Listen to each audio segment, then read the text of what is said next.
Professeur, pouvez-vous dire quand un élève a eu une enfance difficile? Je me souviens encore du premier jour où j'ai mis les pieds dans ce lycée parisien.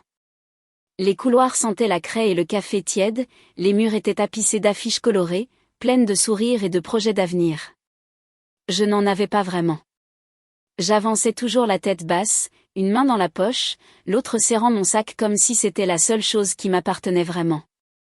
J'observais les autres élèves rire, se plaindre de leurs parents ou de leurs devoirs, et je me sentais étranger à tout cela. Chez moi, il n'y avait pas de rire à table, pas de dispute légère sur qui ferait la vaisselle. Il n'y avait pas de table, d'ailleurs. Juste un coin de chambre partagé et des soirs silencieux où le bruit de la télévision des voisins servait de compagnie. Les professeurs, eux, voyaient bien quelque chose. Certains détournaient le regard, d'autres essayaient de deviner sans oser demander. J'étais ce genre d'élève qui rend ses copies sans nom, qui ne lève jamais la main, mais qui écoute chaque mot avec une intensité presque étrange. Ce n'était pas de la timidité, c'était de la prudence. Dans mon monde, parler trop pouvait avoir des conséquences.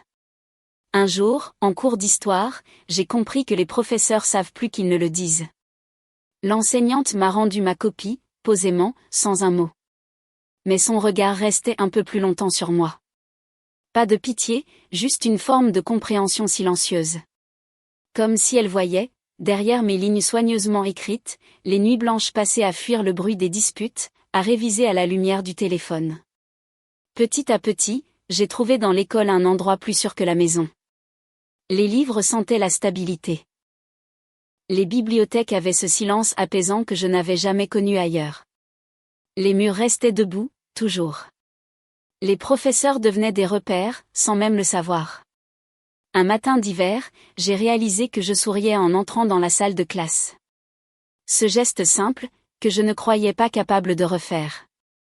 Ce jour-là, j'ai compris que les professeurs voient plus que des notes ou des comportements. Ils devinent les cicatrices invisibles, celles que les mots ne disent pas. Aujourd'hui, des années plus tard, je traverse parfois la cour de ce même lycée, devenu lieu familier. Je vois des élèves traîner les pieds comme je le faisais. Certains ont le regard que j'avais, celui de ceux qui ont grandi trop vite. Je leur adresse un sourire discret. Pas un mot, juste ce regard que ma prof d'histoire m'avait laissé, autrefois. Parce qu'au fond, les professeurs savent. Et parfois, c'est ce simple savoir qui sauve.